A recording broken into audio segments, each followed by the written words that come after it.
Bonjour à tous, merci Momori pour l'accueil. Alors aujourd'hui, je vais vous parler des types numériques en Ruby. Alors j'ai commencé la présentation en anglais à la base, j'ai fait mon possible pour la traduire en français.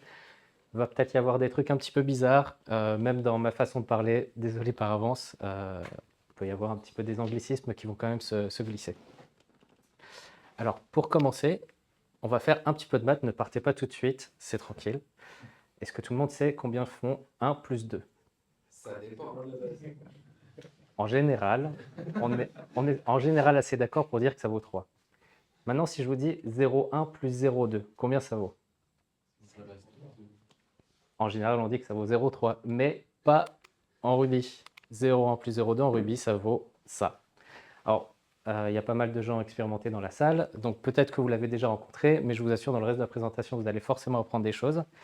Mais c'est ce genre de truc qu'on découvre très rapidement quand on fait de l'informatique, pas qu'en Ruby d'ailleurs, mais qu'on rencontre assez rapidement. Et c'est aujourd'hui ce qu'on va analyser. Alors on va voir tous les types numériques qu'on a en Ruby, on va parler un petit peu de précision, on va parler un peu de performance, et on va ensuite parler comment on peut étendre tout ça. Toute petite présentation, je m'appelle Rémi Hannequin, je suis développeur chez Thoughtbot. Donc on est présent aux Amériques, mais aussi en Europe, en Afrique et en Asie de l'Ouest. Je spamme un petit peu les internets parce que je fais du code sur l'astronomie avec une librairie qui s'appelle Astronomy et plus récemment une autre qui s'appelle FM qui permet d'avoir des éphémérides via la NASA. Voilà, si vous voulez parler d'astro après ou pas d'astro d'ailleurs, n'hésitez pas. Et sur les réseaux, je suis Rannequin partout. Alors, qu'est-ce que c'est un nombre en Ruby? En Ruby, un nombre, c'est un objet qui hérite de la classe numérique. Voilà, on a une classe numérique et tous les autres types découlent de ça. Numérique, elle inclut le module comparable qui permet de faire des comparaisons entre les objets. Ça inclut tout ce qui est comparaison plus grand, égal, etc. Et en fait, tous les nombres en Ruby sont juste des objets classiques. Ça veut dire que qui dit objet dit méthode. Donc même les opérateurs sont eux-mêmes des méthodes qu'on peut surcharger, qu'on peut modifier. Ce n'est pas forcément toujours une bonne idée, mais en tout cas, c'est techniquement possible. Mais n'importe quel nombre est juste un objet. Maintenant, on va voir tous les types de nombres en Ruby et on va commencer par les entiers. Alors les entiers, auparavant, si vous faites du Ruby depuis un petit peu plus de 5 ans, je dirais, auparavant, on n'avait pas la classe integer, on avait fixnum et bignum, qui existent toujours, mais en interne, c'était juste pour faire la différence entre les nombres, on va dire, petits et les plus gros. Maintenant, la bascule de l'un vers l'autre se fait qu'en interne en fonction du système. C'est juste bon à savoir que ça existe toujours. Si vous êtes sur une vieille codebase et que vous voyez ça, c'est juste des entiers. D'un point de vue technique, c'était comme ça que c'était géré. Les entiers en Ruby, on peut stocker à peu près la valeur qu'on veut. En fait, il n'y a pas de limite technique dans le langage pour dire on s'arrête à tel nombre. La seule limite, c'est la limite de mémoire. Donc, si à un moment, vous avez un nombre qui est tellement grand qu'il ne rentre même pas dans la mémoire de votre ordinateur, c'est la limite que vous pouvez atteindre avec des entiers. Quelques petits exemples que vous avez probablement déjà rencontrés. Le 1 est un objet. C'est juste un objet de type entier. On peut utiliser la classe directement integer pour instancier un objet, un entier, ou alors convertir une conversion explicite avec le toInt. Et on a aussi la conversion implicite avec le toInt, qui elle est plutôt utilisée quand on va faire des vérifications de clés dans des arrêts, par exemple. C'est quelque chose qui est toujours disponible, mais qui est principalement utilisé par Ruby, ou alors à implémenter nous-mêmes si on veut jouer avec les internes de Ruby. Ensuite, on a les floats. Alors, les floats, c'est une précision fixe. C'est ce qu'on appelle double précision en virgule flottante. C'est un nom un peu barbare, juste pour dire, en gros, il y a une virgule quelque part. Le côté flottant, c'est juste parce qu'en fonction de votre nombre, la précision ne va pas être mise au même endroit. En fait, la structure des floats, c'est un peu similaire à la notation scientifique, c'est-à-dire quand on a quelque chose comme 1.234 fois 10 puissance moins 1. J'ai un petit peu oublié les termes exacts, mais on a l'exposant qui est le moins 1, on a le signifiant qui est le enfin dans ce cas-là, c'est le 12, l'exposant qui est le 34, et on a la base. La base, c'est on est en base 10 quand on fait des maths en général entre nous. Alors, en général, on entend souvent dire, et c'est notamment un des exemples qu'on a eu au tout début, les floats, c'est pas précis, les floats, on peut pas leur faire confiance, on peut pas jouer avec, faut pas utiliser les floats. C'est un peu vrai, c'est pas complètement vrai pour autant. En fait, il y a deux limitations principales au niveau des floats. La première, c'est une limitation en termes de taille. Donc, contrairement aux integers, aux entiers, pardon, les floats, on a une limite de qu'est-ce qu'on peut stocker en minimum de nombre et en maximum de nombre. Ça dépend du système, mais ces deux constantes sont disponibles tout de suite dans IRB si vous lancez Ruby. Si vous voulez vérifier exactement quelle est la valeur, ça dépend du système, mais en tout cas, il y a une vraie limite dans le langage. Ensuite, on a la fameuse limitation par arrondi. Alors, en base 10, quand on fait des maths en général, si on vous dit 1 tiers, on ne peut pas le représenter complètement. Ça fait 0.33333, et puis à un moment, vous allez vous arrêter. Mais dans la vraie vie, le 333, il continue. Donc, le moment où vous vous arrêtez, techniquement, c'est un arrondi. Vous n'avez pas exactement la bonne valeur, mais vous avez une valeur très très proche de 1 tiers. En binaire, c'est exactement la même chose, c'est juste que les nombres ne sont pas stockés en base 10, mais en base 2. Et du coup, on a des nombres comme par exemple 1 sur 10 qui ne sont pas stockés complètement en binaire non plus. Donc 1 sur 10, quand on le stocke avec un float, on stocke une valeur très très proche de 1 sur 10, mais pas exactement ça. Alors les ordinateurs sont très intelligents aujourd'hui, donc si vous faites 1 sur 10 dans le Ruby, il va vous dire oui, oui, c'est 1 sur 10, et quand vous allez faire des comparaisons, il va vous dire oui, c'est exactement ce nombre, il n'y a pas de souci. Mais en fait, cette petite erreur, elle va commencer à s'augmenter si vous commencez à faire de l'arithmétique, donc en fait des maths. Si vous faites ça plus ça, ben en fait, vous avez l'erreur du premier plus l'erreur du deuxième. Là, ça commence à augmenter un petit peu. Et pour l'ordinateur, l'erreur d'arrondi commence à augmenter jusqu'à en fait qu'il soit perceptible, merci. D'où l'erreur qu'on a vue au tout début de 0,1 plus 0,2, ça ne fait pas vraiment 0,3. Toujours pour les floats, bon, voilà, on fait 1.0 ou alors on peut utiliser le toF pour convertir. Juste quelque chose à noter, si vous divisez un entier par un entier, vous obtenez un entier, donc il va être tout de suite arrondi. Si vous voulez absolument avoir un float derrière, il faut utiliser au moins un float dans l'opération. On va aller vite sur le reste des types, vous en faites pas. Juste une question, tu viens de dire un entier par entier, en fait c'est n'importe quoi divisé par un entier qui fait la division entière? Ou si à gauche il a un S'il float? y a un float dans au moins un des deux côtés, Ok. ça deviendra float. Ok, je pensais que c'était uniquement sur le deuxième. Merci. Les rationnels. Alors, les rationnels, c'est donc des nombres rationnels.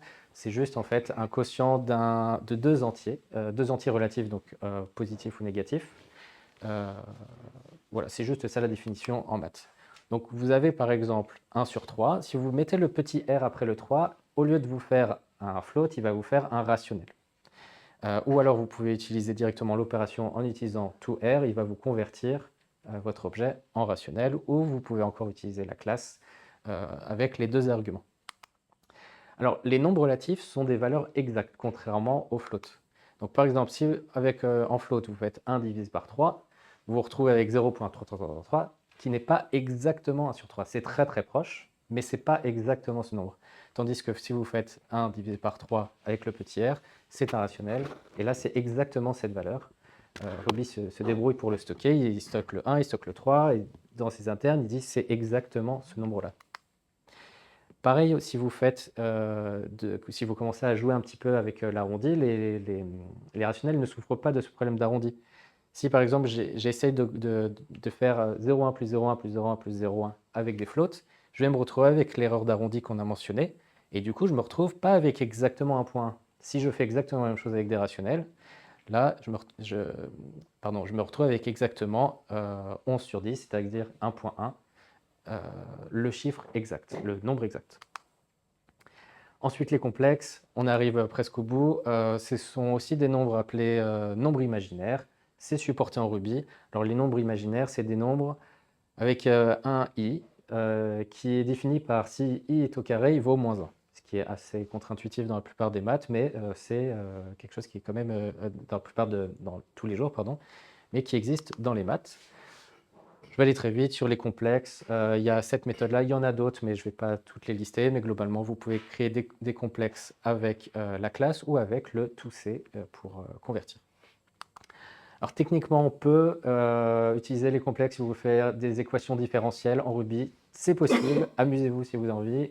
Ce n'est pas ce qu'on voit tous les jours, mais c'est possible de faire des complexes et de faire des équations différentielles en Ruby. Enfin, on a Big Decimal. Alors, Big Decimal, il n'est pas dans la bibliothèque cœur, mais dans la bibliothèque standard. Donc, si vous voulez l'utiliser, il faut utiliser, require Big Decimal, et ensuite, vous pouvez l'utiliser. Comme pour les floats, Big Decimal, c'est une précision arbitraire, mais très large, vraiment très très large. En fait, c'est par définition, Big Decimal vous permet de définir vous-même la précision que vous voulez utiliser. On peut l'utiliser avec des strings, par exemple, où là, la précision est déjà disponible dans votre intitulé, c'est-à-dire un décimal après la virgule, ou vous pouvez la définir à la main en deuxième argument. Big Decimal, c'est assez pratique parce que ça supporte les mathématiques. Alors, il y a toutes les méthodes sin, cos, tout ça qu'on a déjà dans les maths de Ruby, mais qui sont aussi supportées avec Big Decimal si vous voulez davantage de précision. Donc, par exemple, pi en maths, ça vous donne, je n'ai pas compté, mais ce nombre de décimales après la virgule, alors qu'avec Big Decimal, vous avez tout ce nombre-là. Alors, vous remarquerez qu'il y en a plus de 10. J'ai essayé de trouver une réponse exactement ce que faisait ce 10 sur pi. Je n'ai pas trouvé, donc je suis content d'en parler avec vous juste après. Je ne sais pas, d'avoir un exponentiel quelque part, mais voilà. Et j'ai testé, vous pouvez avoir énormément de décimales après la virgule. Si vous voulez vraiment vous amuser, jusqu'à presque rompre votre terminal, pourquoi pas. Enfin, les tout derniers sont les nombres irrationnels. Et en fait, les nombres irrationnels, ils sont un peu particuliers. C'est des nombres comme racine de 2, racine de 5 ou pi qu'on a vu juste avant. Les nombres rationnels, ils ne peuvent pas s'écrire par un quotient d'un entier par un entier. C'est des nombres. Je n'ai pas un bagage mathématique incroyable, donc je ne pourrais pas vous donner beaucoup plus d'informations, mais en tout cas, ce n'est pas quelque chose qu'on peut faire quelque chose sur quelque chose. Et en fait, ce sont les seuls. Oh, je suis allé un peu vite. Ce sont les seuls nombres qui ne sont pas supportés en Ruby. Donc tous les nombres que vous pouvez voir dans la classification des nombres ici, ils sont tous supportés par Ruby, sauf les nombres irrationnels, où on va avoir des valeurs très proches, comme pour pi, mais on ne va pas avoir la valeur exacte. Maintenant, parlons un petit peu de précision. À quel moment est-ce que la précision, c'est vraiment important? Alors, si on fait de l'argent, oui, c'est important. Vous ne voulez pas être arnaqué ou arnaquer qui que ce soit, parce qu'en fait, on fait des maths avec. Donc, si on commence à avoir une perte de précision avec les floats, par exemple, là, ça commence à devenir problématique. Donc, en général, quand on manipule de l'argent dans le code, et notamment en Ruby, on va utiliser soit des entiers, par exemple, si on prend des euros, par exemple, on va prendre le nombre d'euros et le nombre de centimes directement en entier, comme ça, on manipule que des entiers, il n'y a pas de problème de précision. On peut utiliser Big Decimal également, parce qu'on a une précision de 2 avec les euros, on peut aller jusqu'à 3, je crois, dans d'autres monnaies que je ne connais pas. Mais avec une précision fixe, on peut faire des maths avec des virgules sans perte de précision. Ou alors, si vous avez la flemme, vous pouvez utiliser des gemmes comme Money, qui fait exactement la même chose. C'est un value object à l'intérieur. Je crois que c'est basé sur Big Decimal également, si vous n'avez pas envie d'implémenter tout ça à la main. Dans la vie quotidienne, en fait, ça dépend. Ça dépend vraiment de ce que vous faites. On peut se dire, oui, la précision dans la vie quotidienne, c'est important, mais ça dépend un petit peu de ce que vous recherchez. Notamment, imaginez, vous avez un billet de 50 euros. Vous voulez acheter des mangues à 3 euros. Combien il y en a? Vous faites 50 divisé par 3. Un entier divisé par un entier, ça vous donne un autre entier. Il y a un arrondi. Ça vous donne 16. Mais techniquement, j'ai répondu à la question. Je voulais juste savoir que je pouvais acheter 16 mangues et pas 16, quelque chose. Donc ça dépend vraiment du cas d'utilisation. La plupart du temps, on veut avoir une valeur exacte, mais ce n'est pas toujours le cas. C'est juste bon de se rappeler que la précision, c'est vraiment au cas par cas. Et enfin, en sciences, là pareil, on peut se dire, on fait de la science c'est de la précision et tout, on fait des choses bien. Quand je disais que je faisais une bibliothèque d'astronomie, moi je me disais, voilà, je fais de la science, il me faut vraiment la meilleure précision. J'ai commencé à faire les angles dans le ciel avec Big Decimal. Puis j'ai regardé, c'est quoi la plus petite différence que je peux avoir avec un float au niveau d'un angle. Donc là, je vous donne un angle, 1 degré ou 1 point quelque chose d'autre, mais là, vous voyez, ici c'est 7, ici c'est 6 degrés aussi. Si on est capable de déceler la différence entre ces deux angles, ça veut dire qu'on est capable de voir un grain de poussière dans une galaxie lointaine. Ce ce qui n'est pas faisable par n'importe quel de nos instruments à l'heure actuelle, probablement jusqu'à la fin des temps. Donc en fait, ça c'est juste une illustration pour dire, même quand on fait de la science, on peut avoir un problème de précision, c'est-à-dire une précision qui n'est pas infinie, sans pour autant souffrir d'un défaut de précision et d'un défaut de véracité dans les résultats. Donc pareil, ça dépend un petit peu de ce qu'on fait. Donc en résumé, quand on fait des maths, vaut mieux quand même être sur des entiers, des rationnels ou big décimales, mais float marche très très bien pour la plupart des autres cas si on ne veut pas une valeur absolument exacte. Maintenant au niveau de la performance, pareil, à quel moment est-ce que c'est important? Désolé, mais encore une fois, ça dépend, c'est toujours du cas par cas. Les entiers, c'est le plus performant. On va voir un petit benchmark juste après. Si on fait... j'ai noté sauf arithmétique. Je suis en train de me remettre en tête pourquoi j'ai marqué ça. Je vais me le mettre de côté, on verra après. Mais les entiers sont extrêmement performants. Les floats sont extrêmement performants aussi. En fait, les floats sont comme les entiers, c'est juste des nombres dans le système. Et c'est optimisé depuis qu'on a des ordinateurs. Donc ça fait 60 ans que tout le monde s'acharne à optimiser les floats et aujourd'hui c'est extrêmement performant. Donc encore une fois, si votre principale préoccupation c'est d'avoir des virgules et de la performance, peu importe la précision, les floats vont faire largement l'affaire. Ensuite, si vous avez des usages spécifiques, comme on a vu, rationnel, big décimal seront adaptés. Je ne vais pas tout détailler, mais ça, c'est juste le code pour faire un petit benchmark. Le but, c'était juste de faire un benchmark en termes d'itération, enfin de nombre d'objets créés de rapidité d'exécution et ensuite d'impact sur la mémoire entre un entier, un float, un rationnel et big décimal. Et en fait, la réponse est sans appel. Le plus rapide, c'est toujours l'entier. Le plus rapide et avec le moins de mémoire, c'est toujours l'entier. Le float est vraiment, vraiment pas loin. En termes de mémoire, c'est la même chose, tandis qu'en termes d'itération, c'est très, très proche. Et là, ça commence à se dégrader sur les rationnels. Donc rationnel, on a vu, hein, précision absolue, mais pas hyper performant. Et puis big decimal, là, c'est la dégringolade. Ça peut être très utile. Par contre, si vous essayez de créer un maximum d'objets dans votre code pour quelques raisons, ça commence à avoir un certain impact et sur la performance, et sur la rapidité et sur l'impact mémoire.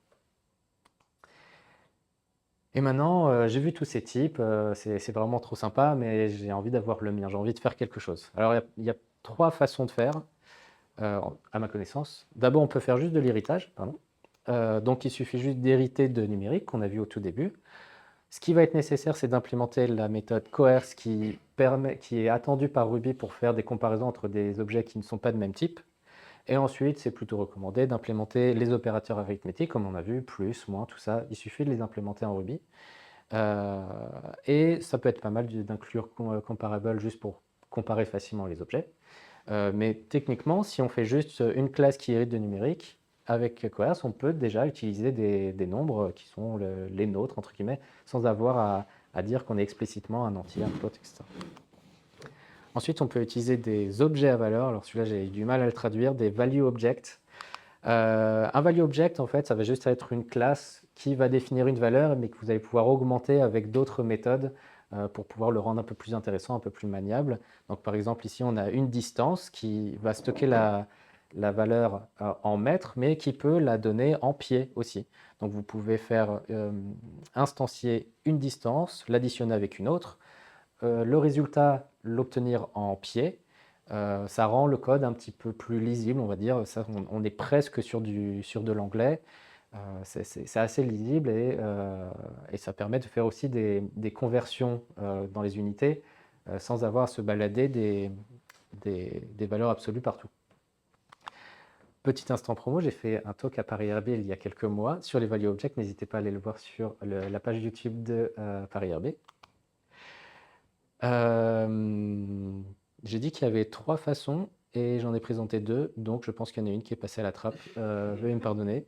En conclusion, Ruby supporte la quasi-totalité des nombres à part les nombres irrationnels.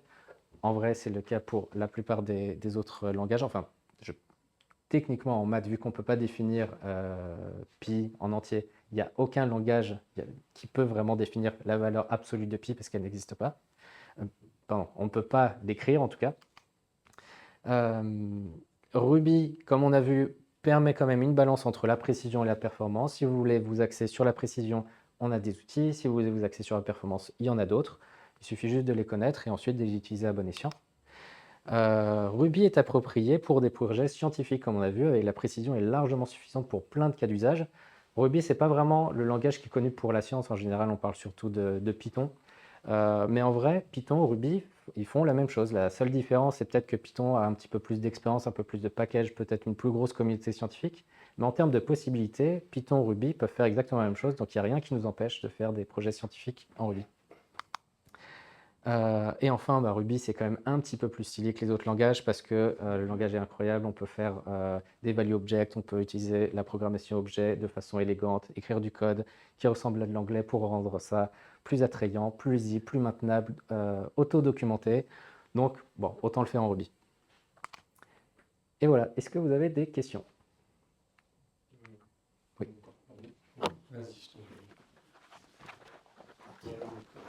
c'est une question plus d'ordre vraiment technique dans l'ordi peut-être, je sais pas, mais en fait je me pose la question pourquoi Ruby ne supporte pas pi qui est un nombre irrationnel. Donc si on l'écrivait en décimal, il y aurait des nombres infinis derrière. Et il peut supporter un tiers, mais sous forme rationnelle, alors que techniquement c'est un nombre aussi avec des décimales à l'infini.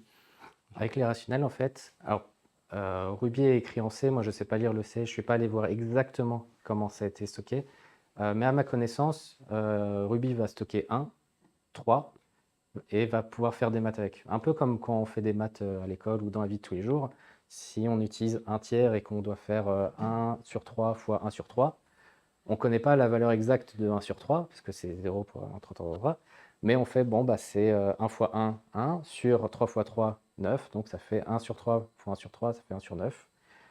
À ma connaissance, c'est comme ça que Ruby le fait, juste utiliser les deux quotients et faire les maths à partir de ça.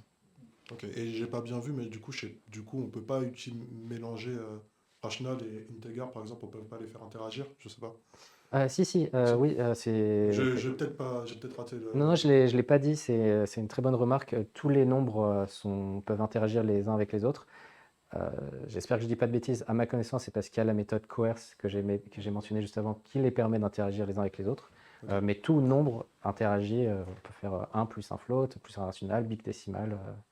Après, la logique dans coerce va dire quel est le résultat, quel est le type pardon, du résultat. Ok, très bien, merci. D'autres questions, remarques? Mais merci. Merci à vous.